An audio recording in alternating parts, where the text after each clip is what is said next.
Это проблема для нас только из-за Израиля. Я даже не знала, что мусульмане верят в Иисуса как пророка. Нужно заставить американцев ненавидеть всех мусульман. У нас оказался очень интересный документ, оплаченный Министерством иностранных дел Израиля и слитый нам. В нем фактически рекомендуется усилить исламофобию.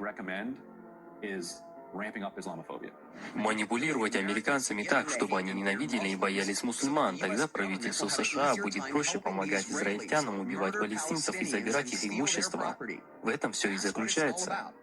Нужно заставить американцев ненавидеть всех мусульман, чтобы когда Израиль убивает их и забирает их землю, люди говорили: ну а что поделать, это же мусульмане террористы, не израильтяне, а именно жертвы выставляются террористами. Это была мощнейшая пропагандистская кампания по очернению мусульман. Наблюдайте, что происходит. Что вас сюда привело?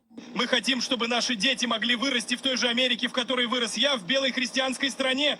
Кровь наших отцов-основателей пропитывает эту землю. Не для того, чтобы мусульмане и джихадисты молились там, где наши дети ходят в детский сад. Извините, я просто обязан был напомнить вам. Если вы не знали, человека, который держит большой крест, стремясь поддержать христианскую веру, зовут Джейк Лэнг. Самая примечательная черта Джейка в том, что он умеет безупречно сливаться с окружением, где бы ни был, так как старается замаскировать и устранить любые следы. Например, он поцеловал стену в Израиле, напоминая вам, что его сестра служит в израильской армии Цахал. Джейк Ланг – еврей. Он не является христианином, который пытается вызвать конфликт между христианами и мусульманами, будучи евреем. Assalomu alaykum va rahmatullohi va barakatuh. Aziz vatandoshlar va dindoshlar, sog'misizlar, salomatmisizlar? Tanjonlaringiz sog'mi? Va musofirda yurgan aka-uka opa-singillarimiz va menga podpiska bo'lgan dindoshlarim, vatandoshlarim, meni videolarimni ko'rayotgan barchalaringizdan Alloh rozi bo'lsin. Yangi kunlarni boshlab oldilaringizmi? Alloh ikki dunyo saodatini bersin barchamizga. Bugungi kunimizni Alloh xayrli barakotli qilsin. Barcha mo'min musulmonni iymon bilan o'tish Alloh nasib qilsin. Va yo'ldan adashganlarga Alloh to'g'ri yo'lni ko'rsatsin. Alloh barcha mo'min musulmonni o'z panohida asrasin. Sog'misizlar, salomatmisizlar? Hammalaringizga sog'lik tilayman. Kasallarga Alloh shifo bersin. Hech ham dard chekmanglar va menga podpiska bo'lib, meni videolarimni ko'rib, SMS yozayotganlar, atvet qila olmayapman. Kimdir assalomu alaykum deyapti, kimdir yaxshi niyatlar bildiryapti. Ko'pchilik o'z fikrini bildiryapti. Barchalaringizdan Alloh rozi bo'lsin. Kimdir salom bergan bo'lsa, va alaykum assalom. Yaxshi niyat bildirayotgan, men qo'llayotganlar hammalaringizdan Alloh rozi bo'lsin. Salomat bo'linglar hammalaringiz. Podpishinglar va men videolarni ko'rayotganlar. Tanijonlar sog' bo'lsin. Bugungi mavzuyimiz hozirgi Isroilda yashayotgan yahudiylarni ikkinchi tomon qilayotgan ishiga o'z fikrimizni yo'naltirish qilamiz. Bular bilasizlar, mana 28-yilda urush boshlashgan. Allohga hamd sanolar bo'lsin. Eron qo'li baland kelyapti hozirgi urush paytida. Eron baland turibdi. Buni hozir Isroil eplolmay qoldi. Isroilda bir xilga joylarga, ko'p joylarga hozir Eron bombalar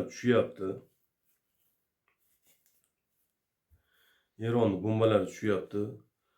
Bu hozirgi urush bo'lib turgan paytida Isroilda yashayotgan yevrey, ba'zi bir yevreylar, har bir yevreyni bu 12 ta yevrey deyiladi. Bularning eng g'alamlilari stulda o'tirib, har bir o'zini zimmasiga yuklatilgan vazifani bajaradi. Hozirgi bitta yevreyni zimmasiga yuklatilgan vazifa davlatlarda isyon chiqarish, nizo chiqarish, davlatni, xalqini ichidagi muammoni ko'taramiz deb davlat ko'tarish qilishadi. Hozir bularning maqsadi, ayni moment bularning maqsadi musulmonlar bilan xristianlarni urushtirish. Bilsalaringiz, hozir 2 milliard musulmon bor. Xristianlar ham juda ko'p. Shuning uchun bular shu yo'lini topishgan. Bu hozirgi Isroilda yashayotgan yahudiylar shu yo'lini topishganki, musulmonlarni bular eskidan yomon ko'rishadi. Islomga qarshi yahudiylar, hozirgi yahudiylar islomga qarshi. Va bular shu narsani o'ylab topishgan. Hozir bular boshlashdi. Amerikada yurgizmoqchi bo'lishyapti bu o'ylagan rejalarini va ba'zi bir Yevropalarda. Shular qatori O'zbekistonda ham boshlamoqchi. O'zbekistonda men keyinroq gapirib beraman sizlarga. Hozir Amerikada musulmonlar ko'payib boryapti. Nafaqat O'zbekistondan, juda ko'p davlatlardan borgan musulmonlar ko'p. Ular masjidlar qurishga nima qilishyapti?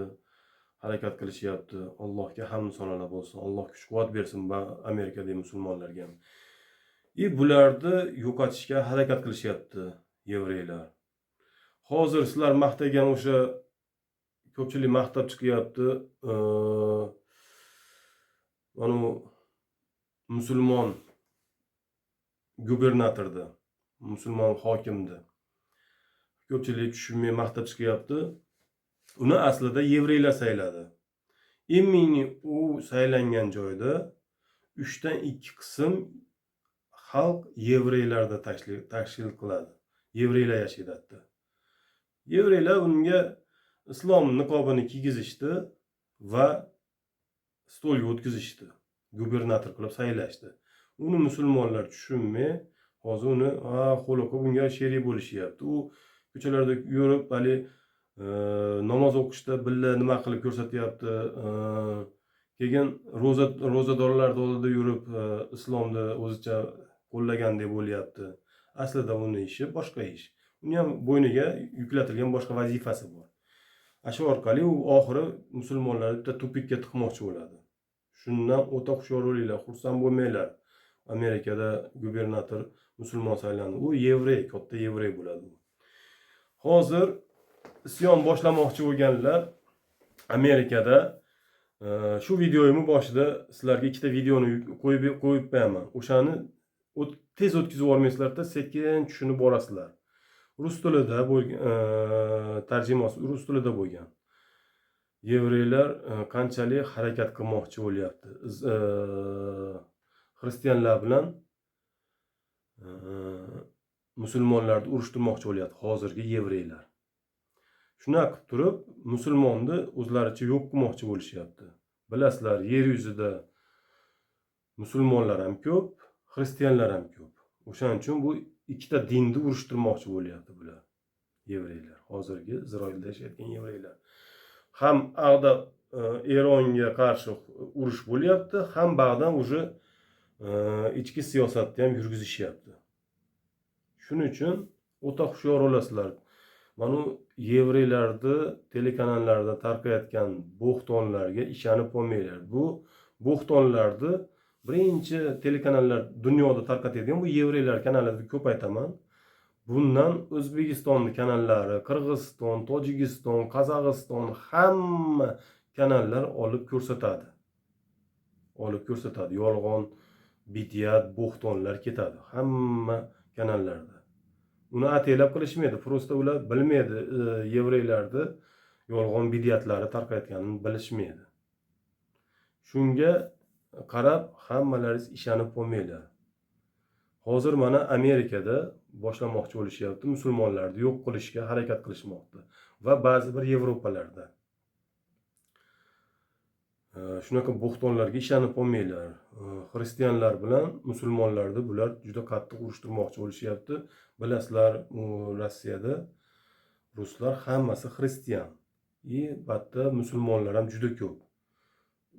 Bilibsizlarki, bu agar musulmonlar bilan xristianlarni urushtirishsa, bu katta janjal bo'ladi. Bularni xristianlar bilan musulmonlarni urishtirish sababi hozir Eronni bular urush qilishyapti Eronga. Agar Eronni nima desam bo'ladi sizlarga hozir Amerika bilan Isroilni yonini olib Yevropa qo'shilsa, avtomatik Rossiya birinchi bo'lib Rossiya qo'shiladi Eronga, Eron tomon bo'lib qo'shiladi. Xitoy qo'shiladi. Shu qatori Shimoliy Koreya qo'shiladi.